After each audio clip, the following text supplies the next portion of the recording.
Welcome back friends. पुनश्च एकदा तुम्हा सर्वांचं स्वागत आहे आपल्या चॅनल भौतिक मॅथ्स मध्ये.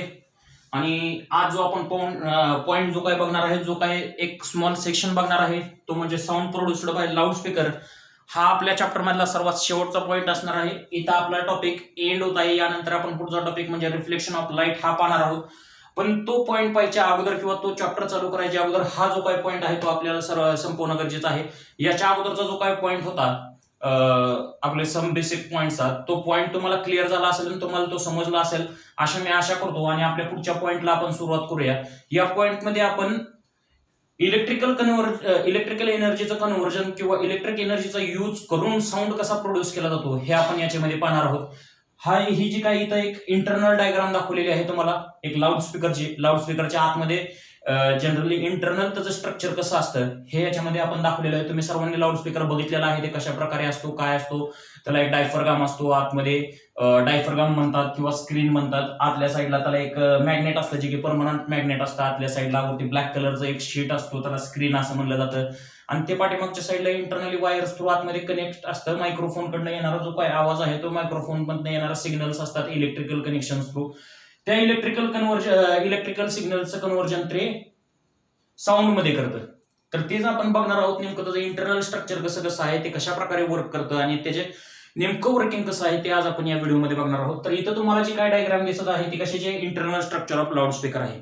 तर तुम्हाला इथं दिसत असल्यानुसार या इंटरनल सर्किटमध्ये सगळ्यात अगोदर सगळ्यात महत्वाची गोष्ट जी की एकदम इफेक्टिव्हली वर्क करते ते इथं आहे ते परमनंट मॅग्नेट आहे. मॅग्नेटमध्ये सुद्धा भरपूर एक 2-3 प्रकार आहेत. Horseshoe magnet, permanent magnet, soft magnet, hard magnet अशा प्रकारचं. तर इथे जे वापरण्यात आलेले आहे ते आहे ते परमनंट मॅग्नेट आहे. ते मॅग्नेटचे जे काही प्रकार आहेत ते परत आपण पुढच्या चॅप्टरमध्ये किंवा ज्यावेळेस आपल्याला कधी गरज वाटेल तेव्हा आपण ते बघूयात. नेमकं इथं यूज केलेलं आहे ते परमनंट मॅग्नेट आहे. ही जी काय आपल्याला समोर एवढी ही जे काही कोनिकल शेप मध्ये जी काय दिसत आहे ती आपली आहे ती स्क्रीन आहे. इथे कॉईल आहे. या कॉईलचं सगळ्यात महत्वाचं वर्क याच्यामध्ये आहे. इथून इथपर्यंत इकडून आपल्याला सिग्नल भेटतात मायक्रोफोन कडनं माईक करणे येणारे, आणि ते इथं आल्यानंतर त्याचं कन्व्हर्जन पुढे साऊंड एनर्जी मध्ये केलं जातं. आपण जर जनरली लाऊडस्पीकर जर बघितलेले असतील तर लाऊडस्पीकर पासून तयार होणारे व्हायब्रेशन जे असतात त्याच्यावरती जर आपण जनरली नुसता हात जरी त्याच्यावरती आपण टच जरी केला तर त्याच्यामध्ये जे काय व्हायब्रेशन्स तयार होतात ते व्हायब्रेशन्स आपल्याला हाताने सहज जाणवू शकतात. लाऊडस्पीकर हे जे काय आहेत अशा प्रकारचे लाऊडस्पीकर जे आहेत ते मोठ्या प्रकारचा किंवा हाय अँप्लिट्यूड हाय फ्रिक्वेन्सीचा जो काय साऊंड आहे तो क्रिएट करण्यासाठी आपण वापरतो जनरली. म्हणजे मोठमोठ्या प्रकारचे कॉन्सर्ट्स असतात, मोठमोठ्या प्रकारचे कार्यक्रम्स असतात किंवा कुठल्याही प्रकारचे मोठमोठे रॅलीज वगैरे असतात. अशा प्रकारच्या रॅलीजमध्ये, अशा प्रकारच्या कार्यक्रमांमध्ये, अशा प्रकारच्या कॉन्सर्ट्समध्ये हे हाय इंटेन्सिटी किंवा हाय फ्रिक्वेन्सी हाय अँप्लिट्यूड वाले स्पीकर्स वापरलेले असतात. तर इथं आपण सगळी याची अरेंजमेंट बघितलेली आहे. नेमकं काय परमनंट मॅग्नेट आहे, कॉईल आहे, स्क्रीन आहे, इकडून पुढे साऊंड तयार होतो. तर ही जी काय कॉईल आहे या कॉईलला आपण इंटरनली काय केलेलं आहे, एक करंट कनेक्शन दिलेलं आहे.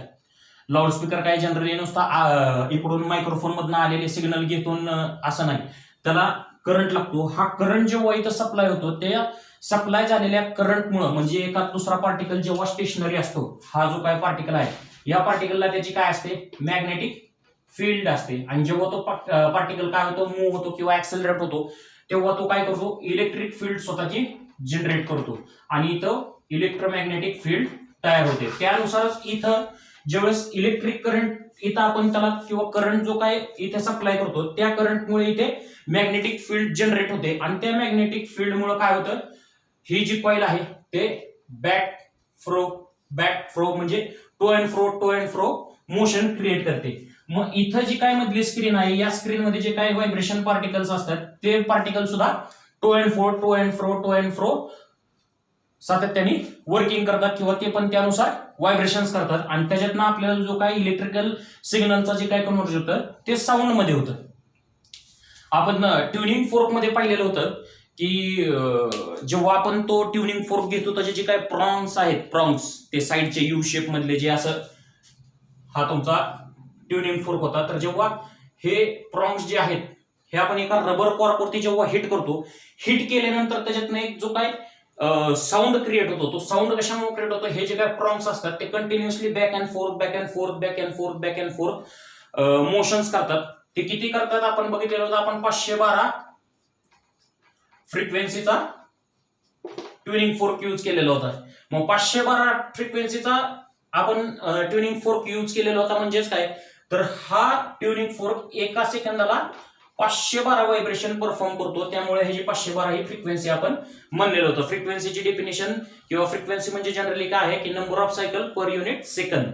मग तो किती 512 व्हायब्रेशन एका सेकंदाला परफॉर्म करतो. म्हणजे 512 व्हायब्रेशन टू अँड फ्रो झाल्यानंतर त्याच्यामधनं आपल्याला साऊंड आपल्या कानापर्यंत पोहोचतो किंवा व्हायब्रेशन क्रिएट झाल्यामुळे तो एअरमध्ये ट्रान्सफर होतो. एअर ॲज अ मीडियम वरकून आपल्या कानापर्यंत होतो. तसंच इथं सुद्धा आहे. जेव्हा इथं मॅग्नेटिक फील्ड क्रिएट होते कशामुळे, अप्लाइड केलेल्या करंटमुळे, तेव्हा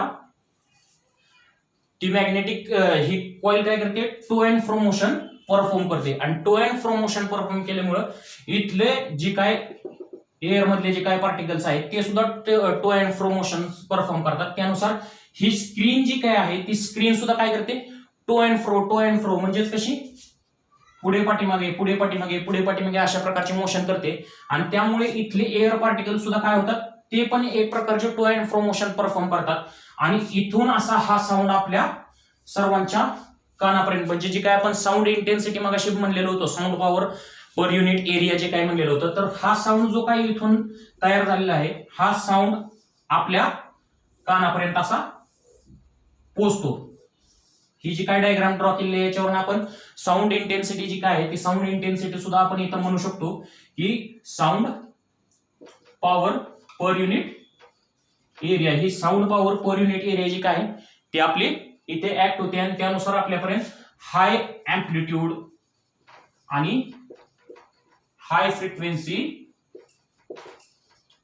साऊंड आपल्यापर्यंत पोहोचतो.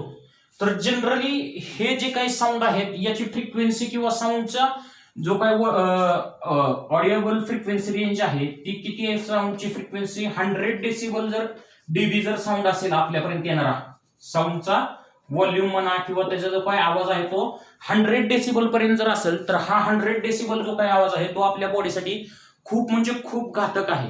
अशा प्रकारचा जो काही आवाज आहे तो डायरेक्टली आपल्या इयरचे कानाचे पडदे किंवा इयर ड्रम्स आहेत किंवा डायफ्रागम्स आहेत आपण ज्याला म्हणतो, ते डायफ्रागम्स आपले खराब होण्याची शक्यता आहे. त्याचबरोबर जे पेशंट ज्यांना हाय बीपी किंवा शुगर, हृदयविकाराचे किंवा हार्ट अटॅक ज्यांना येऊन गेलेले आहेत अशा लोकांसाठी, वयोवृद्ध लोकांसाठी एवढ्या हायनेसचा जो काही साऊंड आहे तो चांगला नाहीये. हा आपल्या बॉडीसाठी हानिकारक आहे. It's truly deadly dangerous. याच्यामुळे एका दुसऱ्याचा जीव सुद्धा जाऊ शकतो.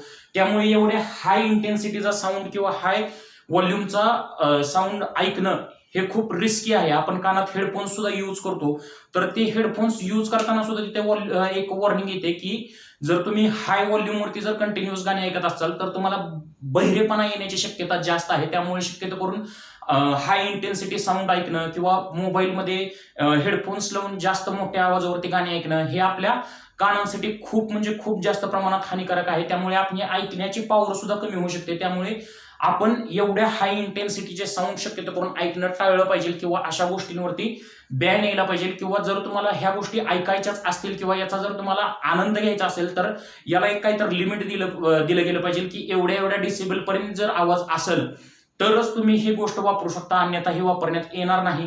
आय होप सो हा जो काही तुम्हाला शेवटचा पॉइंट आहे आपल्या साऊंड या चॅप्टर मधला हा तुम्हाला समजलेला असेल. जर तुम्हाला समजलेलं नसेल तर तुम्ही मला कमेंट बॉक्समध्ये विचारू शकता की तुम्हाला कुठली गोष्ट समजलेली नाहीये. मी तुमच्यापर्यंत येण्याचा प्रयत्न करेन, तुमच्या शंका दूर करण्याचा प्रयत्न करेन. एकदम इझी पॉइंट आहे. आपण जे काही पहिल्या पूर्ण लेक्चर पासून पाहत आहोत किंवा पहिल्या व्हिडिओ पासून जे काय पाहत आहोत तेच फक्त इथं वापरण्यात आलेलं आहे आणि त्याच्यापासून हा लास्टचा पॉइंट झालेला आहे. जर तुम्हाला पूर्ण चॅप्टर मध्ये जरी काय प्रॉब्लेम असेल तर तुम्ही मला डायरेक्टली कमेंट बॉक्समध्ये विचारू शकता. आतापर्यंतचे जे काही व्हिडिओ तुम्ही पाहिलेले आहेत ते व्हिडिओ तुम्हाला आवडले असतील तर माझ्या चॅनलला लाईक करा, शेअर करा. आणि जर आणखीन तुम्हाला व्हिडिओ माझ्या चॅनलवरचे पाहिजे असतील तर त्यासाठी माझ्या चॅनलला सबस्क्राईब करा आणि काळजी घ्या. बेस्ट लक.